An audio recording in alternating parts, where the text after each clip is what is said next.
Okay, so we're continuing the last few Mishnayot of Pirkei Avot, Perek Aleph. So we'll be done with Perek Aleph today.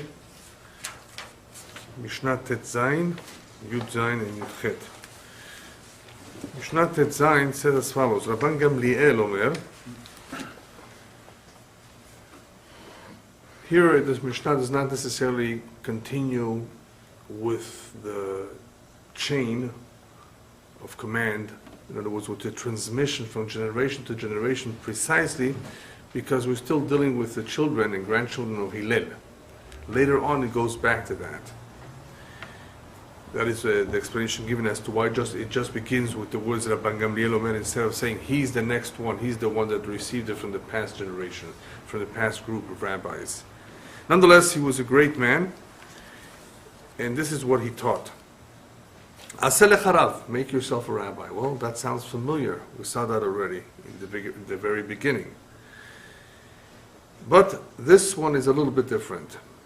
As we will see, he says, after make yourself a rabbi, v'istalek min hasafek, don't try to have any doubts. Don't try to live a life of doubts. When you have questions, look for an answer. Look for a resolution. And don't get into the habit of taking ma'aser by estimate. I'm going to explain each one of them. Now, he begins with aseh lecharav because the aseh lecharav over here will help us with the rest of this, with the rest of the questions or the rest of the doubts that one may have. So this Rav that he's talking about is different, somewhat different than the Rav that was mentioned earlier in another Mishnah, where it says about acquiring a friend and having a rabbi. Over there the Mishnah was speaking more in general terms how important it is for every Jew to have direction. One needs direction, one needs to be able to consult at times, to get chizukim, to be strengthened. It's not necessarily for halakha, but of course for halakha as well. A rabbi is a figurehead. A rabbi is a teacher. A rabbi is something that we should all have, everyone should have, in order to do things properly. He can chastise us, in other words, rebuke us if necessary. He can point the way, and so forth. Here he's talking about more specific, about questions in halakha or questions in emunah, in faith, that sometimes one may have doubts about. Questions come up. He heard something, he read something, he learned something, and he has doubts about it. Who's he going to ask?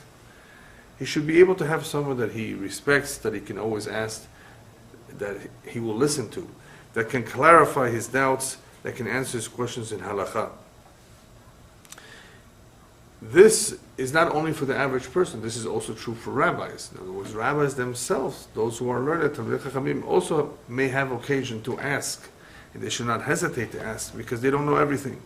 And there are complex and difficult questions where they may not have the answer to for them. So therefore they should ask. They should ask a higher authority. That is the significance of aseh lecharav.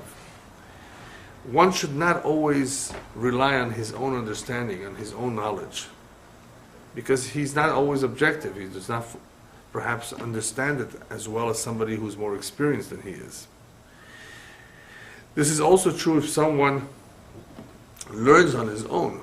It's always best to learn with others or to learn in a class, because then between everyone the questions hopefully are resolved, there's more clarity, there's less misunderstandings, less room for error. So if somebody does, for whatever reason, learn on his own, he wants to learn certain things on his own, there may be more of a chance that he may make a mistake, or he may have questions and doubts about something. It's unclear to him. He's learning, he does not fully understand. Ask. Don't be shy to ask somebody who may know. That's why it's important to be able to turn to someone with any question that may arise. Now, when questions do arise, it's very important that they be addressed to a competent rabbi, a competent person who is familiar, who's an expert in that field. Just like with doctors, there are certain things that not all doctors know, right? There are doctors who specialize in a particular area. Doctors are supposed to know general things of the anatomy of the body. That's what they learned in college. That's what they took courses of. So they may know some of the basics, but very fine details about specialties, about certain areas, those are the doctors who deal with that area, who have the experience, who have done perhaps surgery in that area, who have had cases and patients with those kind of issues. So in the same way, we go to them because we want the best. So when you go with a complex question or certain questions that are not ordinary, one should consider going to someone who knows about that particular area, who's able to deal with that question or that issue. Not every rabbi who's a rabbi is familiar with all aspects of halacha.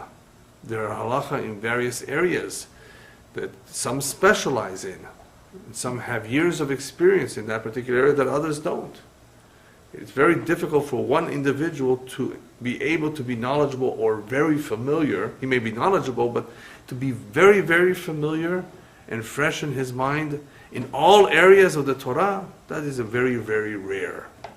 And even if he is, he may have to review it because he's not dealing with it right now.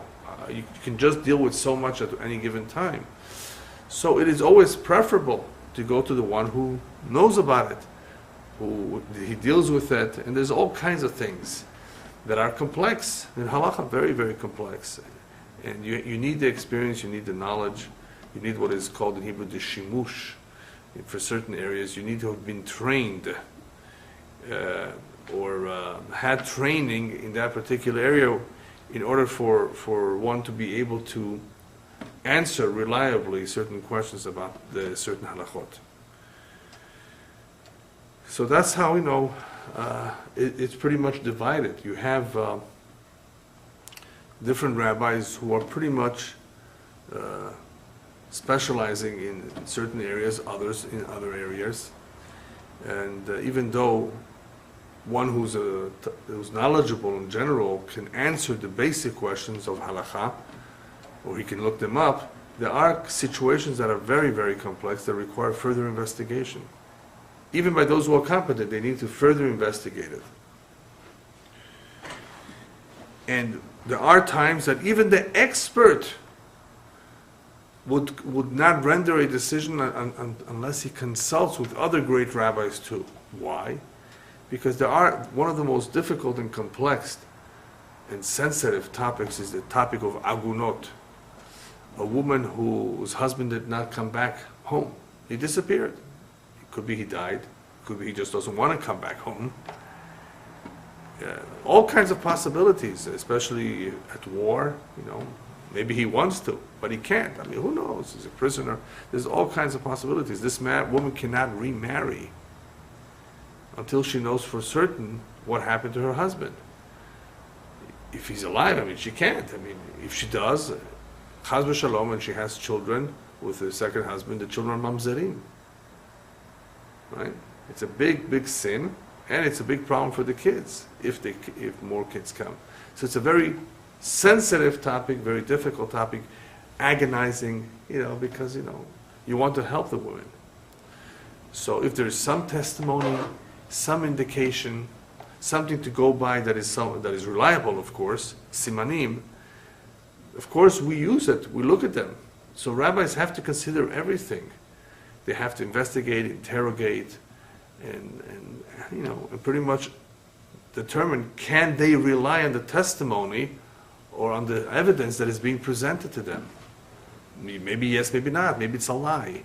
Maybe it's not 100% accurate. Maybe he thought he saw him, but it was somebody else that looked like him. Are you sure it was him? Yeah, What did you see? Well, I saw his name, his badge. He was dead. I saw the badge. I saw his uniform. But are you sure it was him? What if it was a couple days after he got killed? Maybe the body decomposed beyond recognition. As you know, depending on the elements, the weather, the condition, the ground, where it is, the body can decompose very quickly or slowly, but it's still, after a little while, it's hard. Today they have DNA, of course, but we don't have the body anymore. That's the problem. So this is a very, very difficult question to do all on your own. So a lot of rabbis would not render a decision, would not put their name unless others agreed with them, or unless others first looked at it. V'istalek min hasafek. When you get yourself a rabbi, what you're doing yourself is a big favor, not only in teaching and halachot, you will have less doubts. What's so good about doubts? What's so good about not having doubts? The rabbis tell us that en simcha ke'atarat hasfekot, there's no greater happiness than if somebody is able to unload or release himself from the doubts. It's not a good thing, it's not healthy to live a life of doubts. Imagine people who are full of doubts about all kinds of questions and they don't ask. It's like the child in the Haggadah, Sheno Yodea Lishol. He's in a very bad position. He doesn't even know who to ask, how to ask. And then what? What a shame, what a loss. Because if he would ask and he would get the right answers to the questions that are disturbing him, his life would be perhaps very, very changed. Do you know how many people have this question on their mind as to what happened in the Holocaust? Where was God? It's bothering them. How could it be that 1 million kids who never sinned died? How could it be that great tzaddikim, righteous people, righteous, not wicked, how come they were swept away by the Holocaust? This is a question that's nagging many people, religious too. And chaval, really, it's such a shame. If you have such a big question that is nagging you, find the answer. And there are those that can at least give some sort of an explanation that should be satisfactory to most people. I'm saying somewhat of an explanation because the exact answer for everything we don't know, only Hashem knows. Right? There are certain things that are nistarot, Hashem Elokim, they're hidden, they're concealed from us. It's not possible for the human being to ever know everything. All of us, Hashem's cheshbonot, we didn't see his books. We're trying to audit and trying to figure out that it doesn't balance. We want to audit God's books, but God says, I don't give you my books. You can't figure this out. I thought that was an interesting example to use audit. We want to audit, we want to figure things out, but you can't. And even if you are given the books, it's not going to add up. 2 + 2 will not equal 4. Not in Hashem's books. There's all kinds of additional cheshbonot, all kinds of calculations, other lifetimes, gilgulim, reincarnations. Nevertheless, the Torah does tell us partially the answer, or partially a partial explanation, which is satisfactory. Terrible things like that on a national scale, or even on the individual scale, but especially on a national scale, we're talking about 6 million, happens because obviously we were doing something wrong. That's all. Things don't happen like that if the Jewish people are doing everything right. Things like that do happen when things are very wrong. And very wrong not necessarily for just that generation. It could be an accumulation. See, people in today's world, the civilized, so-called civilized world, they don't like to hear the term collective punishment. They don't believe in that. But in Hashem's system of carrying out justice, there is a certain degree of collective punishment. I don't like to use the word punishment because it's not punishment. It's to rectify things. In Hashem's system, rectification needs to be done. Atonement is a rectification. It's all there for in some ways, good for the individual that things are rectified, things are straightened out for him. He was dirty, and now they're cleaning him up. So in this rectification, in the process of the rectification, a lot of people swept. Sometimes in English they say he was at the wrong place at the wrong time. Yeah. Yes. In a sense, yes. He was in the wrong place at the wrong time. But in order for him to be swept away, he still has to be a part of something. He's a part of the Jewish people. We're all in the same boat. Even though there are a lot of people who got swept away and they didn't do anything wrong themselves, not in this lifetime at least not. Being part of the Jewish nation means that there's certain accountability. We're all part of the same family.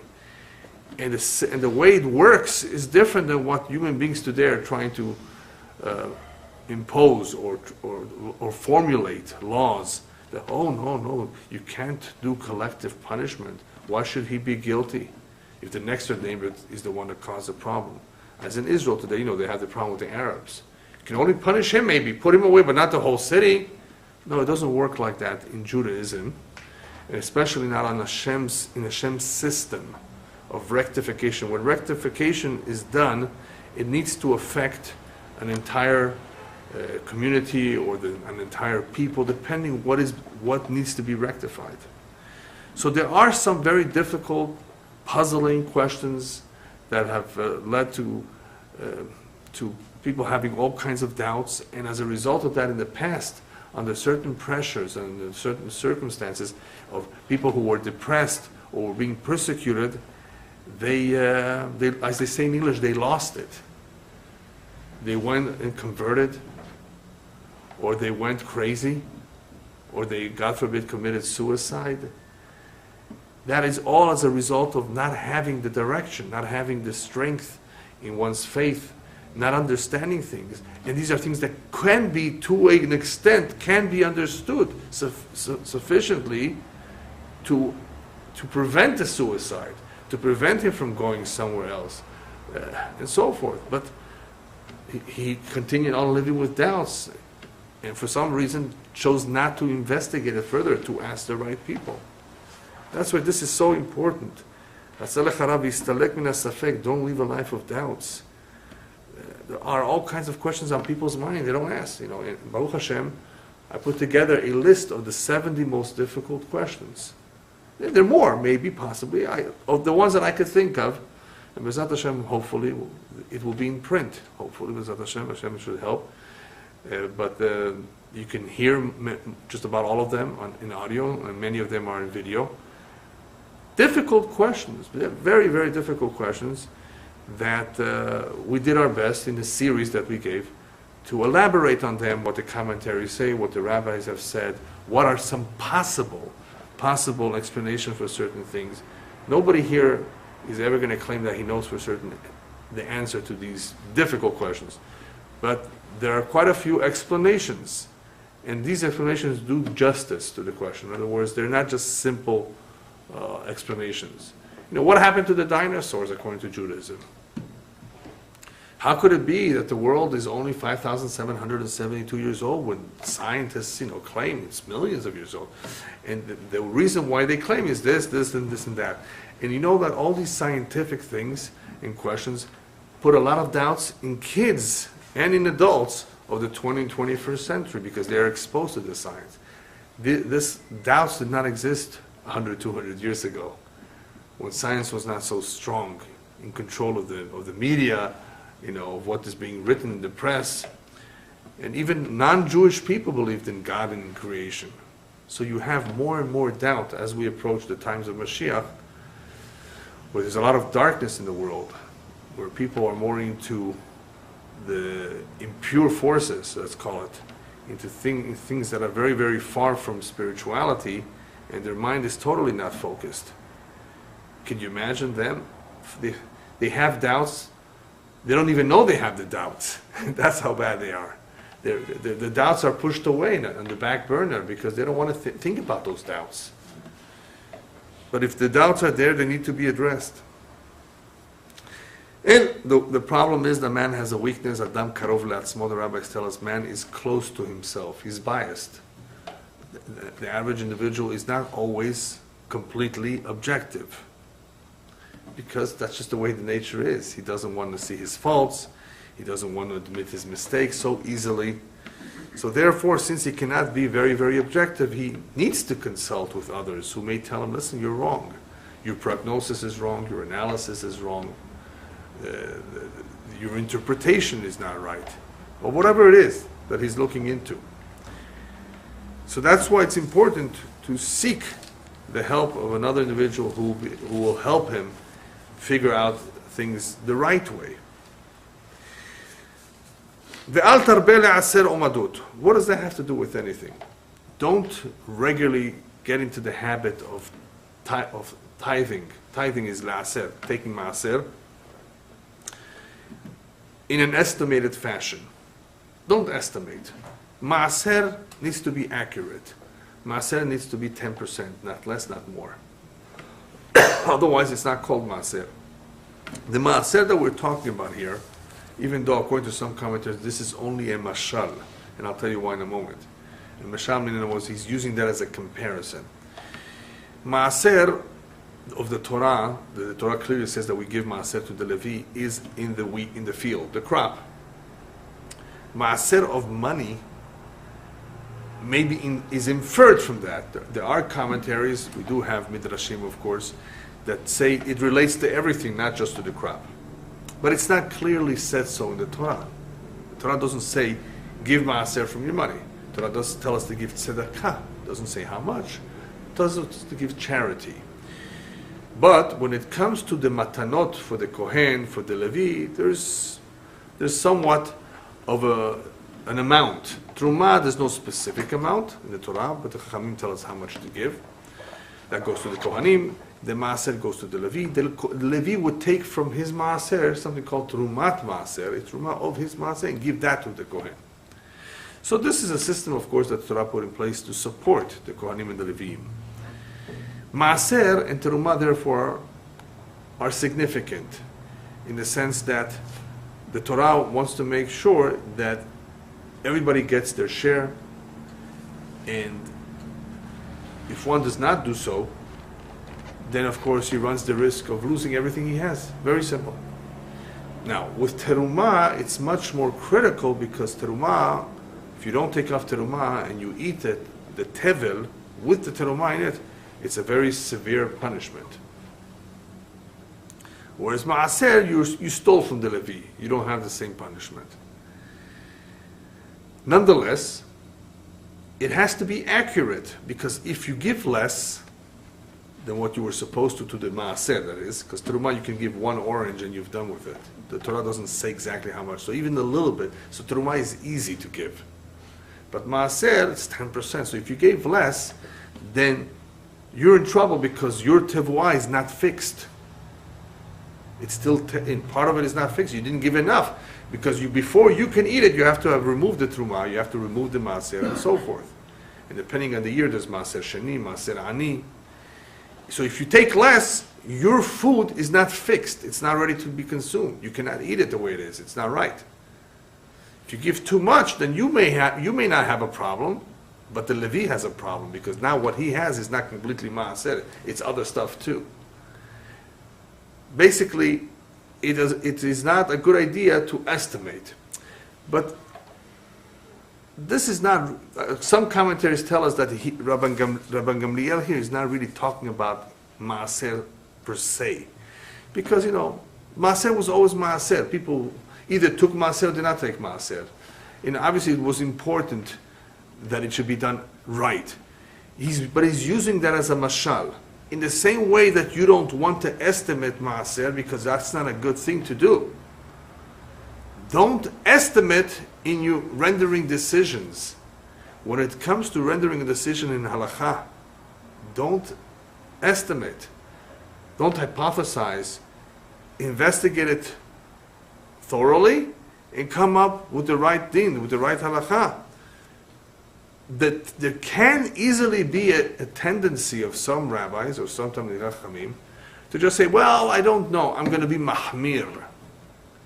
Mahmir means to be strict.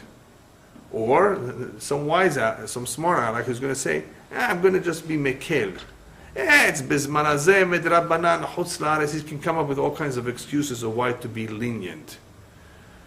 All of these, whether it's a leniency or being strict, is coming from the fact that he's not investigating the halakha properly. So he's doing something me'omed.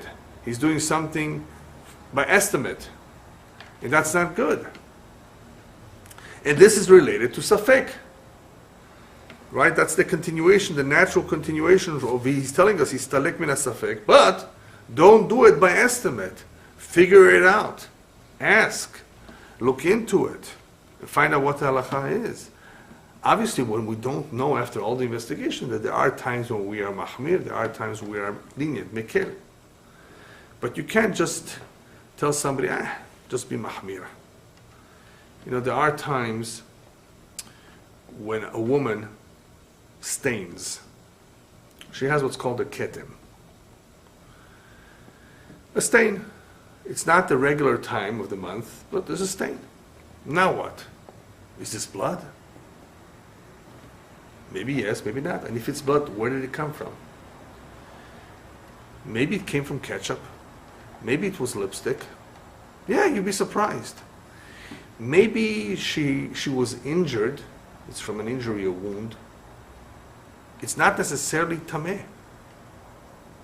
You have to look at the size. You have to look at the color. You have to look at the location. And one who, of course, considers everything is able to determine if this makes the woman tame'ah, unclean, like the regular nidah, or not, or she can ignore it. It also depends when she sees it during the month. Is it during the Shiv'ah Nekiyim when she's observing her 7 clean days or not? A lot of things need to be considered here. What was she doing right before she saw it? Was this in the laundry or not in the laundry? There was a lot of things, you know. Do you see, and it makes a difference perhaps if you see it during the day or do you see it at night? Do you see it right away? You see it after a couple of days. A lot of things to consider for the one who's looking at this potential problem. A rabbi can say, you know what? Just be tme'ah. Do you know what that does to her? If a rabbi is strict and tells her just be unclean, separated from her husband for 11 or 12 days, they don't even have children yet. You know what this rabbi just did? He prevented a child from possibly from coming into the world. A tremendous sin is awaiting him. Cheshbon lemala for doing that. Why did you just be mahmir? This perhaps was something that you could be lenient with. It was a bug. There are times bugs cause stains. You know, you should have asked a few more questions and you would have realized that this is not something that you have to be mahmir. But it's easy to be mahmir. Just say tmiyah. You don't have to check. Obviously, he's not going to say tehorah, because then he's taking a chance that she's in fact tmiyah. And then, of course, he's getting her into trouble and her husband into trouble. So he just wants to take the safe side, the easy side. Tmiyah. Be unclean. By being mahmir. Because he doesn't want to investigate. That's no good. Al te'aser. Al tarbe le'aser umadud. Stop this kind of a habit of doing things by estimating, by figuring, maybe. No, look into it. Try to be as accurate as possible. Because you don't want to have doubts. Eliminate them. You can eliminate the doubt by looking further into it, by asking others.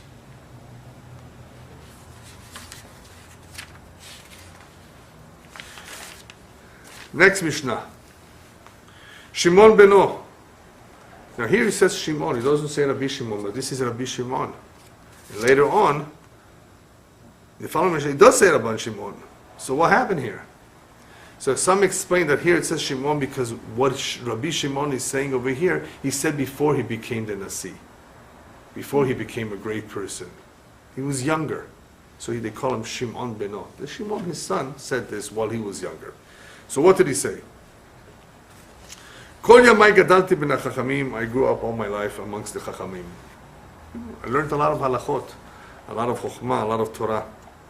But you know what? He says, V'lo matzati laguf tov ela shetika. One of the best things that I found out by living and learning amongst the chachamim is that the best thing for the body is to know when to keep quiet.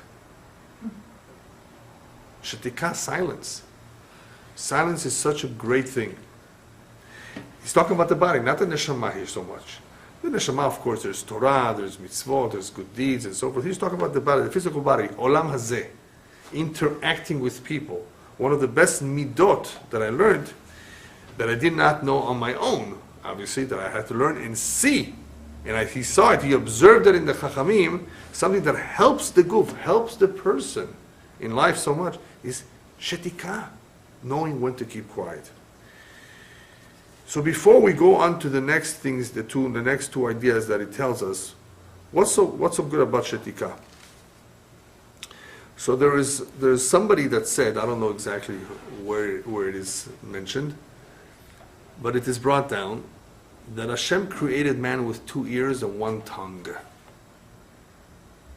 Why only 1 tongue and 2 ears? Well, if he has 2 ears and only 1 tongue, perhaps Hashem created him in such a way that there's more reason for him to hear than to talk. In other words, he should tend to put more of an emphasis and more effort on hearing and less so on talking. Spend more time hearing and less so talking. And that is what the rabbis tell us, milah besela, and I think mashtuka b'shtayim. In other words, the rabbis also said pretty much the same idea. A milah, a word is worth a lot. I mean, words can accomplish a lot of good. A milah is worth a selah, but silence is worth 2 selayim. No? Speech is silver and silence is golden. It's gold. In other words, so silence has a lot more worth than the speech. Why is that? As the commentators explain, because with more and more speech, there is a tendency, or there's a greater chance that that speech, that conversation would lead to sin, to all kinds of forbidden speech. That's why. As the Pasuk in Mishlei says, "Berov devarim lo yachtal pesha, v'chosech sefatav maskil." Berov devarim means with an increase in words, it's almost impossible to prevent pesha, that there was something bad or negative will come out of that speech. The more and more and more and more talk, the chances are something wrong or negative will be said, something that is not right in kosher. V'chosech sefatav maskil, one who holds himself back, holds back his lips, controls his speech, he's smart. Another pasuk says, even a fool, when he keeps his mouth shut, everybody thinks he's smart. Just let him open up his mouth, then begin. Oh wow, this guy. Once a person begins to talk, then they know who he is, he or she. So even when a fool keeps his mouth shut, right? People may have the impression that this guy is a very, very smart person. After all, he's dressed nice, like many of the senators and congressmen. Just wait till they open their mouth and say all those things they say. Oh wow, this guy got elected? How do you do that? Yeah, you have all kinds of people like that, elected. Not only elected, but prime ministers and head of states. But it's all Mishamayim, of course. Anyway, and the problem, of course, with the speech is that the more a person talks, the less control he has, and it's very easy, when talking a lot, that things that are not proper will be said. The commentaries tell us that over here, Lo matzati laguf tov ela shtika, he's also referring to an individual who was insulted. Somebody embarrassed him and insulted him, and he keeps his mouth shut and doesn't answer back. He swallows his pride. That takes tremendous gvura, tremendous strength. Nevertheless, that's the right thing to do, if possible, depending, of course, on the circumstances. Usually to not answer back, not to stoop to that level, and definitely not yell or curse, but to accept it. Shetika, even under these kind of difficult circumstances where a person is being insulted, it takes a lot of strength. I'm not saying it's easy. It's very difficult. But that will be, of course, to his credit if he ever does control himself, even during these kind of difficult situations. That's the right thing to do. In other words, that is the best thing to do. The chidah, brings down the Ramak. The Ramak was Rabbi Moshe Cordovero during the time of the Ariya Kadosh, big Kabbalist. He says something fascinating according to the Kabbalah. He says that the best instrument to atone for sins and to refine the nefesh, the best instrument to accomplish that is a person who's able to hear his insult, keep quiet, and to forgive. He says, this is a powerful instrument for wiping away his sins, for refining his nefesh.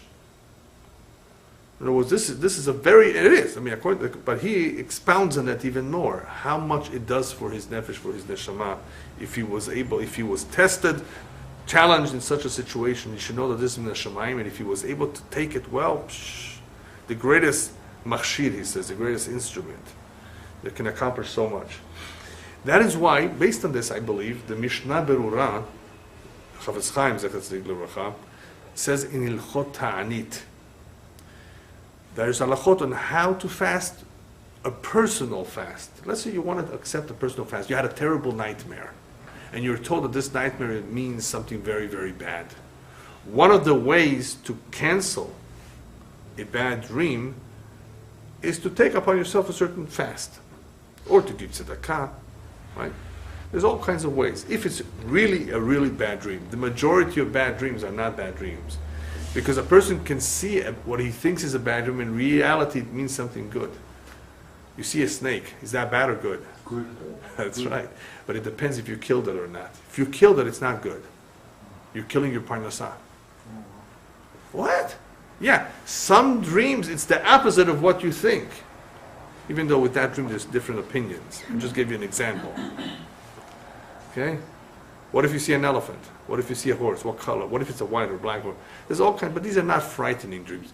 The frightening dreams are usually because of things that you read, memories of the past, all kinds of things. Frightening dreams are usually not real. A real dream has a message, it's very brief, and it's symbolic. A tooth falling is the traditional bad dream, or teeth falling, depending which teeth, depending if you saw them loose or they actually fell. You see what I mean? It all depends on the details, but most people don't have these kind of dreams.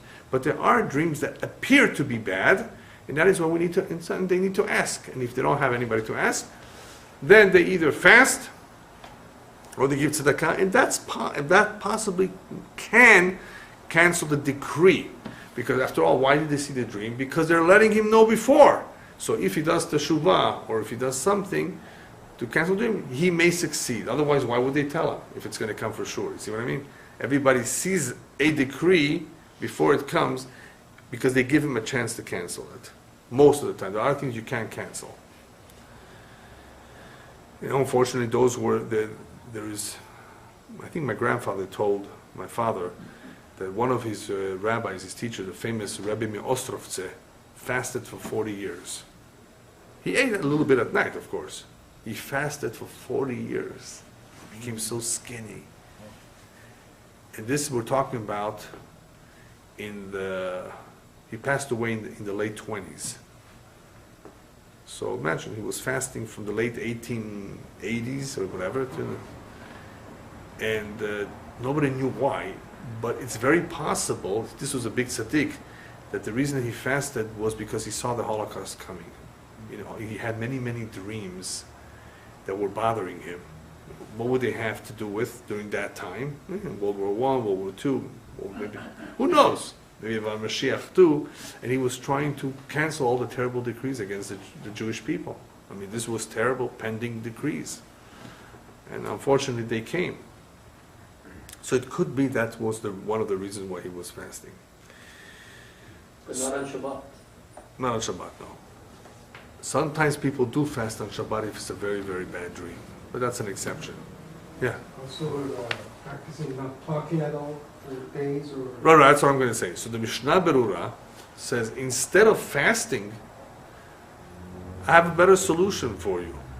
To make a ta'anit dibur. A ta'anit that a whole day you don't talk. except for tefillah, of course. A whole day you don't talk.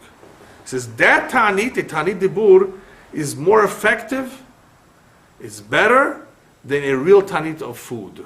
Why? Because from a ta'anit dibur, your body will not become weak. You will not hurt yourself. Not your neshama, not your guf. No hurt will befall you from a ta'anit dibur. You can eat normally. A ta'anit that you don't eat could really ruin your day. Not everybody can handle it, too. So I advise you, the Chafetz Chaim tells us this.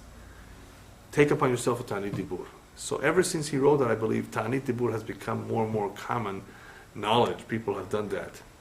It saves them from all kinds of ills, including lashon hara. So ta'anit dibur is definitely a very powerful, especially based on what we just learned, that if one controls his dibur, especially if they're insulting him, we can see the value of keeping quiet. And of course, we have the famous pasuk, "Hamavet v'chaim biyad halashon." Life and death hang on the tongue. What does that mean? The tongue is capable of killing somebody else, and the tongue, of course, can bring death to the person who said the wrong thing, the bad thing. He's ruining his own life too as a result of saying the wrong thing, or a chaim. In other words, life. In other words, a good life. מי האיש החפץ חיים, אוהב ימין לראות טוב, נצור לשונך מרע, ושפתיך מדבר מרמה.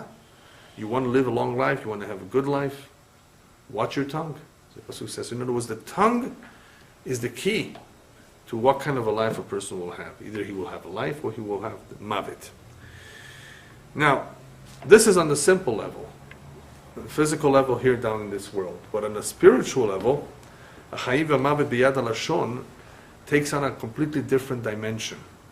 It's brought down in Sefer Hasidim that there's a certain amount of words that every human being is destined to speak. Mishamayim, this man will speak 400 million words. I just picked a number.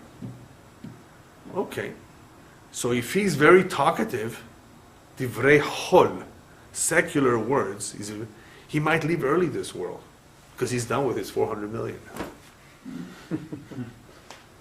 Who mekatzer et yamav, he's shortening his life. If you talk too much, so amavet v'chaim biyad halashon. In other words, you're determining. You talk too much, you may go early. So be careful.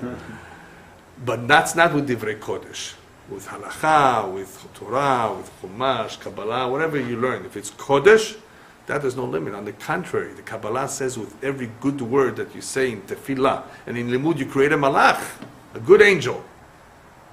And with bad words, chas shalom, the words are destructive of the olamot ha'elyonim, of the upper worlds. Bad words, and especially chas shalom, curses and all these things, they're not only damaging here, they're damaging up there too. A person can destroy a lot of what he has created, a lot of what he had formed. It does tremendous damage. We don't even realize how much damage it does. Because words are powerful. The power of speech is something that only we have, not the animals. So we have to watch over it. And if we misuse it, it causes a lot of harm, not only here, up there too. When a person does say words of Torah, the rabbis encourage and advise that we raise our voice a little bit so that we remember better what we're saying. Whether it's in the prayer, that it should be stronger, except in the Amidah. Right? See, and in learning Torah, when you're learning Torah, read it out loud. You won't fall asleep. You'll remember it. You retain the learning a lot better. All right. So after telling us how important or how valuable, I should say, shetika is, he tells us, hey, don't forget, v'lo hamidrash ha'ikar ela ma'aseh. Learning is very important, but that's not what matters the most. It's the ma'aseh. You have to implement what you've learned. Yes, this is true, this is nice, I agree. Go ahead and implement it. You learned it? Great. Now implement it. Lo hamidrash ha'ikar. The learning is not what this world is all about. It's about ma'asim. As the Kabbalah says, this world is called olam ha'asiyah, the world of action. Even though everything is pretty much like a dream, it's all a big dream, a long dream. But it's a world where we actually are expected to act, to perform. This is where Judaism is so different than other religions. Just believe, they tell you. The Christians tell you, just believe. You believe, you're saved. No. Belief is important, but that's not enough. This is olam asiyah. This is a world where we have to perform. Actions matter more than anything else. Obviously, if a person doesn't believe, then he's not going to act. That is why the rabbis tell us something very important. Gadol ha-talmud shemevi lidei maaseh. Talmud, learning is important. You know why it's important? Because it leads one to maaseh, to deeds. Hopefully. If you're not going to learn, how are you going to know to do? What are you going to do? How are you going to do it? So since performance of deeds is so important, one has to learn. The learning will tell him what to do, how to do it, will motivate him to do it. Yes?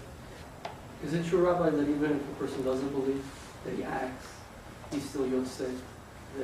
That belief is not necessary in the equation.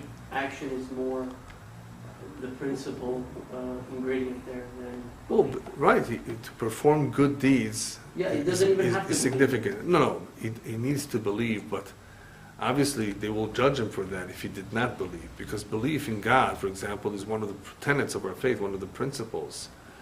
There are people who deny it. Chaz v'shalom. If a person denies it, Not that he doesn't deny it. He's not just not. If he's not so much into it, let's take a person who grew up in Siberia, a Russian guy, and did not know so much about God. Right? It's not his fault. He's doing a lot of good deeds. He's helping people. He's charitable, even without having learned Torah. He's a good person. He's going to get credit for all of that. But he does not have the ticket to Olam Haba yet. You see, he's missing a lot. Because he did not believe, he did not learn, he did not know that to put on tefillin, to put up a mezuzah on his door, how to keep Shabbat. So with the lack of belief, there will be a lack of learning. With the lack of learning, there will have to be a lack of performance of certain deeds. So he will be lacking something automatically. But in theory, you're right. In theory, if a person was not so much into the emunah, he wasn't sure what God is exactly. He wasn't sure about Yetziat Mitzrayim. But he believed because they told him so. It wasn't so much in his heart. Obviously, they're not going to punish him for that so much because he had doubts, perhaps he didn't have direction. But he did everything else okay. He did it because he was told to do it. Yeah. But usually when a person does not believe at all, not that he denies it, he just doesn't, he's an agnostic, right? Then he will be missing out on the performance of many, many mitzvot anyway. So the purpose of creation is not chokhmah. The purpose of creation is kiyum ha-mitzvot u'va'amasim. It's the performance of the mitzvot and good deeds. So if the chokhmah leads to that, great. But the chokhmah by itself is not enough. It's not something. The world was not created for us just to become knowledgeable. Hashem wants us to perform. He brought us here, so we do. People, Baruch Hashem, build skyscrapers. The rabbis tell us a very interesting thing. If it would not be for the meshugaim, the world would be not built up. There's a lot of meshugaim, the rabbis tell us, in the world. Crazy people. Skyscrapers, apartment buildings. A guy leaves after a couple of years. Why is he putting so much effort to make just a few dollars? Because people are being driven. They have this shigaon. Yeah, make money, sell. Yeah, bigger building, skyscraper Manhattan. People are being driven for all kinds of reasons. Kavod, maybe. Investment. Who knows? 1030 exchange in Texas, right? All kinds of reasons. This is shigaon. But Hashem says, because of the rabbis say, because of the shigaon, the world is built up. We have Hong Kongs, right? We Manhattan. We have all these downtowns, right? Shigaon. But that's not the tachlit. The tachlit of the Bria is the mitzvot and the ma'asim. This is the ikar. And the learning leads to that.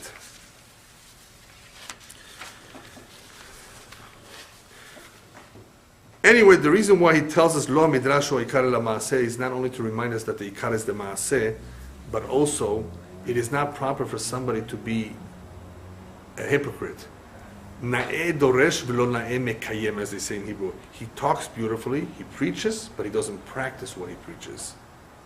Na'eh doresh v'lo na'eh mekayem. He says it very nicely, talks about it all the time, but he's not mekayem what he says. He therefore will never be effective in teaching others. He should not be a teacher if he doesn't believe in what he's teaching.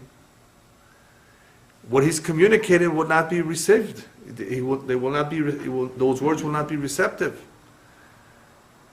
Whether it's musar that he's giving others, whether it's ben adam lechavero, between man and man, he says, do this, be like that. Sir, fix yourself first.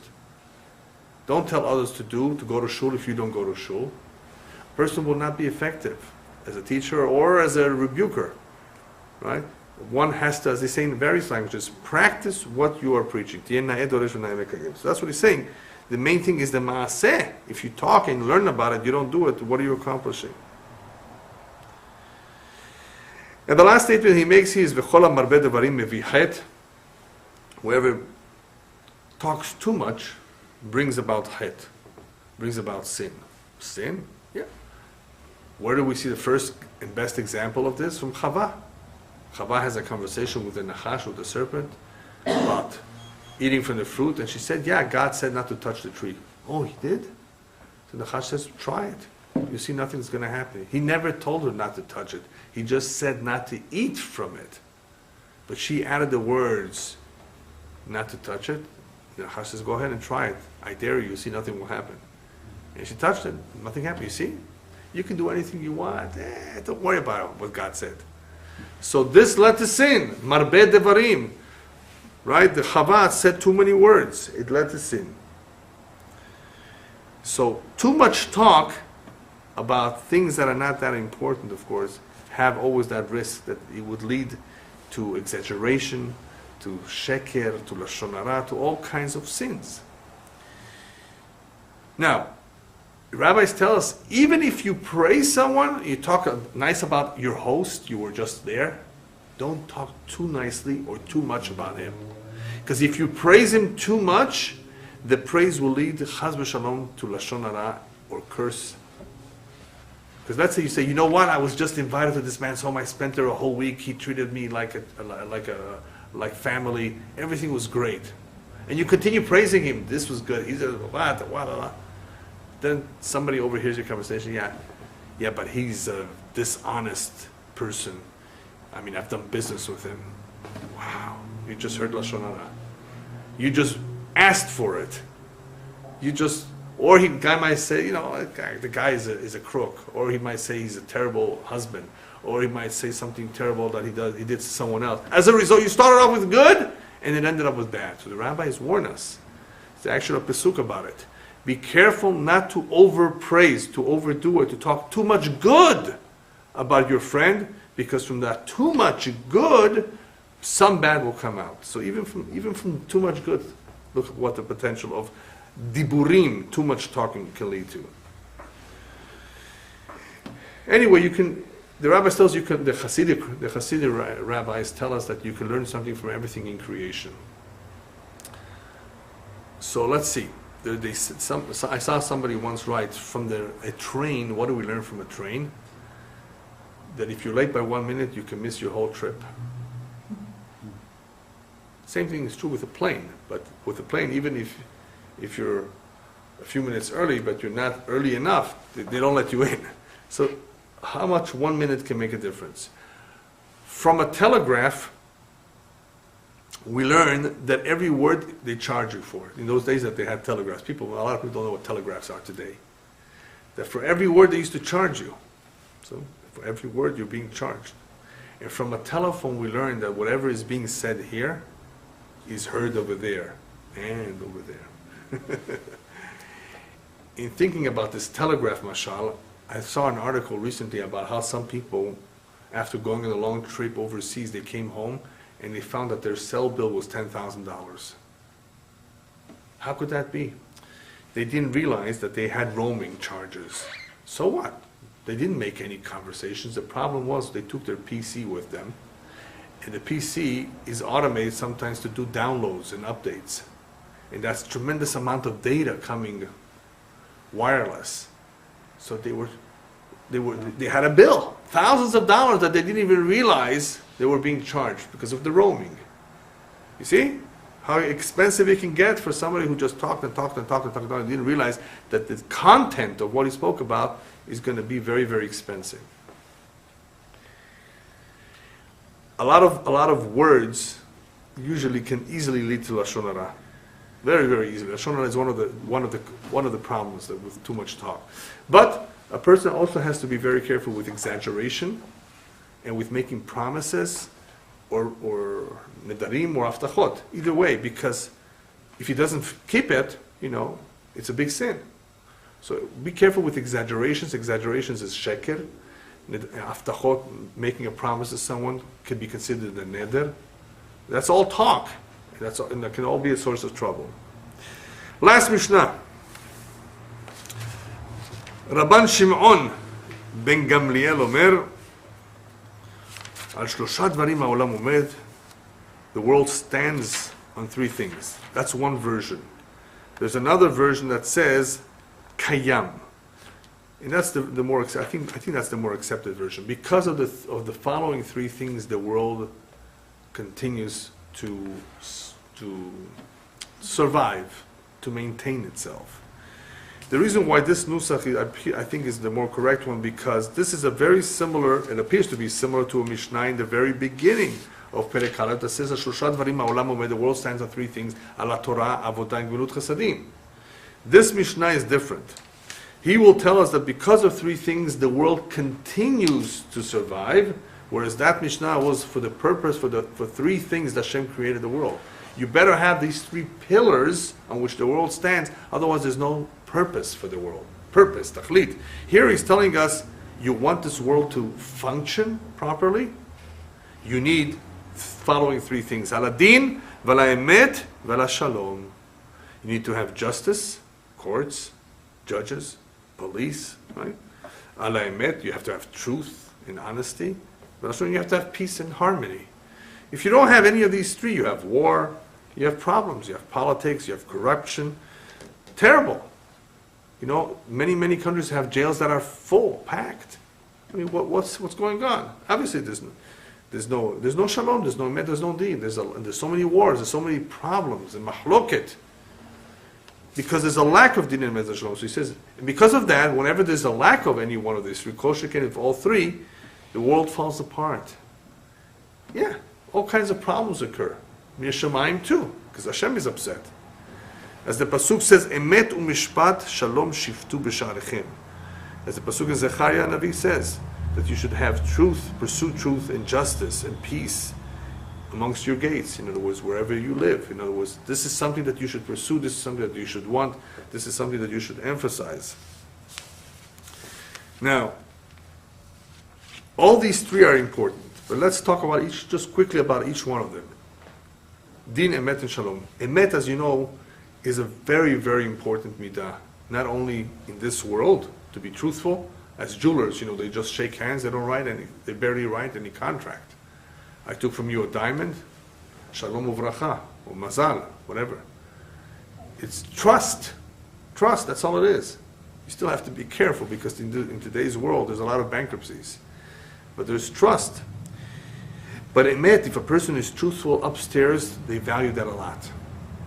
A person who speaks only the truth. As the pasuk says, one of the ones that Hashem loves, that Hashem holds close to him, near him, is dover emet bilvavo, that he speaks truth in his heart. What does in his heart mean?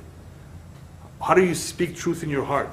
So there's a famous example of Rav Safra. Rav Safra was a merchant. He had a store, but sometimes it's slow, so he used to pray, say Tehillim, learn, whenever there was no customers. One day he was busy praying, and a non-Jewish customer came to him and says, "I'd like to buy this. How much is it? I'll give you $10 for it." The rabbi is praying. He's not answering. I guess he's not happy with my price. "I'll give you 20. No answer. "All right, I'll give you 30. Come on." No answer. By the time he said 30, Rabbi Safra finished his prayer. He Says here, you can have it for 10. That was the original price that I intended to sell it to you. Even though he could have taken advantage of this person who did not know that he was praying and tells, yes, I'll take 30. He was dover emet bilevavo, in his heart. He was completely honest and truthful. He was not going to lie and take advantage, as some people take advantage, cheat all the time. Unfortunately, when it comes to money, people worship it so much that they're willing to do anything to make a few extra bucks. Dover emet bilevavo, in his heart, he really meant it. Emet is a very powerful midah that it helps people do teshuvah. A person who's really sincere, who's really truthful, it will bring him to teshuvah. Not only will it bring him to teshuvah, it will preserve his teshuvah. There's a famous story with a murderer. There used to be a guy who just killed people. Whenever he was upset, he would kill them. One day he decided to do teshuvah. But he was afraid that he may go back to his bad ways, because he had this tendency that this is not the way he would get even with people. So, Rabbi, can you give me a remedy to my problem? How can I prevent it, that it shouldn't come back? I want to do teshuvah completely. I ask for atonement, I give tzedakah, I do everything you tell me. But how do I make sure that it won't happen again? He says, just always say the truth. He says, that's it? Yes, take upon yourself that no matter what happens, no matter what it is, you're never going to lie, you're always going to say the truth. Okay. One day he got very, very upset at his neighbor. He took out the knife. And he went to the street. He went to kill his neighbor. So somebody saw him in the street. He said, Yanko, where are you going? He has to say the truth. I'm going to kill my neighbor. He went a little bit further. Somebody else said, what are you doing with the knife? Got to say the truth. I'm going to kill Yankel. I'm going to kill whatever, the neighbor. I said, wait a minute. Now he caught himself. There's 2 witnesses who now saw me, what I'm about to do. So he went back home. Right? He said, because he said the truth stopped him from carrying out his plans. So midat ha'emet is a very powerful midah that of course is not only looked upon great b'shamayim, in this world too. It helps a person a lot. The goal here of this Mishnah is as follows. The goal in life, the goal of Am Yisrael, actually not only of Am Yisrael, of anyone, has to be shalom. Shalom is a goal.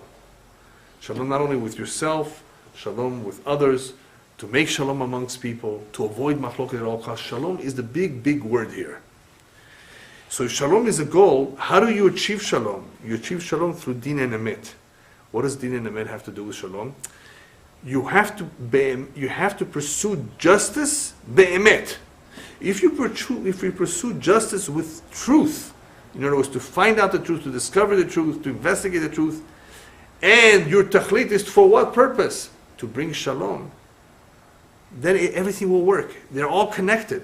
In other words, you're doing din, emet, to achieve shalom. So if you want to achieve shalom, hopefully you will realize that the way to achieve shalom is through din emet, not crooked ways.